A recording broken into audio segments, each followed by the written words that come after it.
balik keindahan desa yang dikelilingi hutan rimbun dan aliran sungai yang tenang, tersembunyi kisah-kisah misterius yang belum terpecahkan.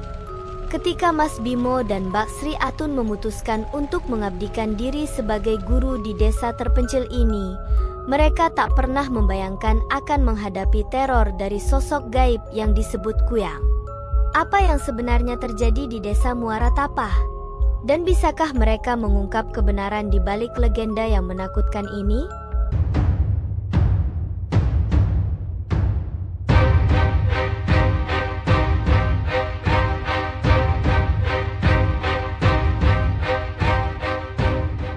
Pada suatu pagi yang cerah, suara riuh rendah anak-anak bermain di pinggiran sungai desa Muara Tapah mengiringi perjalanan Mas Bimo dan Mbak Sri Atun menuju desa yang terletak di pedalaman tersebut. Setelah perjalanan panjang dengan kapal kecil yang disebut Kelotok, mereka tiba di dermaga sederhana yang disambut oleh Bang Junai, seorang sopir berpengalaman yang mengenal setiap sudut hutan dan sungai di daerah itu.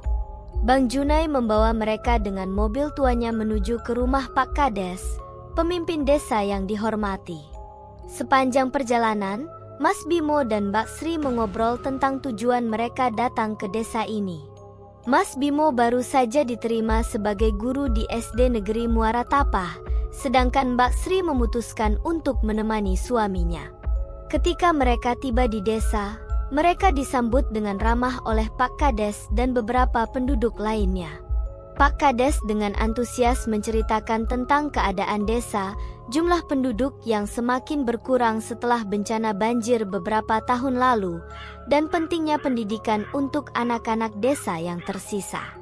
Mas Bimo dan Mbak Sri merasa semakin yakin dengan keputusan mereka untuk tinggal dan mengabdi di desa ini. Rumah yang disiapkan untuk mereka sederhana namun nyaman, meskipun listrik belum masuk desa tersebut.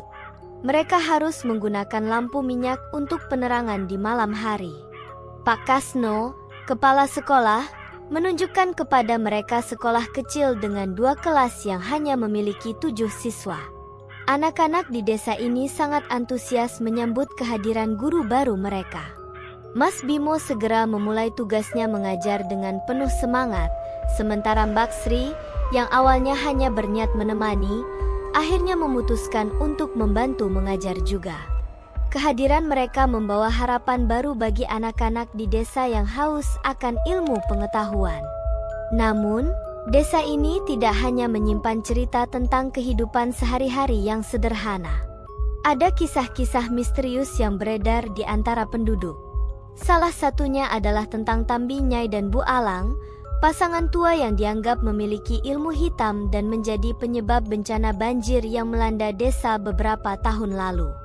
Mereka diasingkan oleh penduduk desa dan hidup terpisah di hutan. Malam pertama di desa, Mbak Sri merasa gelisah. Dia merasa seperti ada yang mengawasinya. Mas Bimo mencoba menenangkannya, mengatakan bahwa itu hanya perasaan karena mereka baru saja pindah ke tempat baru.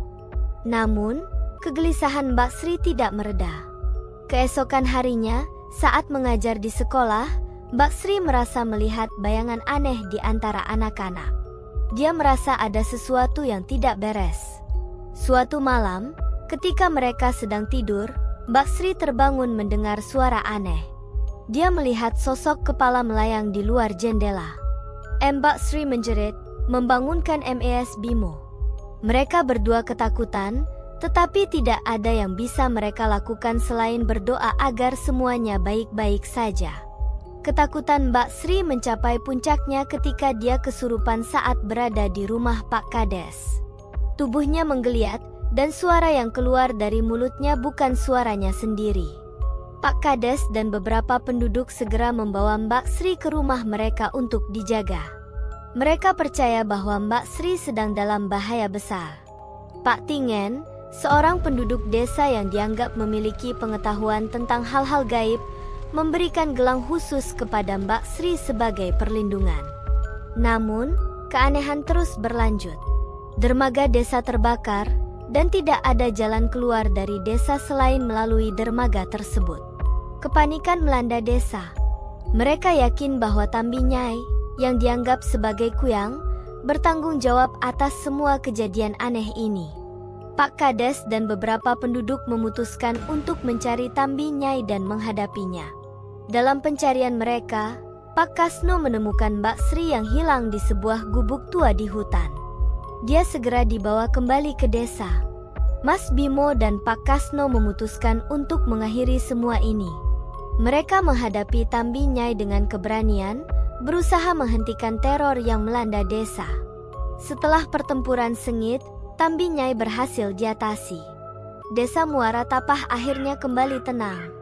Namun, cerita tentang ilmu hitam dan kuyang tetap menjadi legenda yang akan selalu diingat oleh penduduk desa.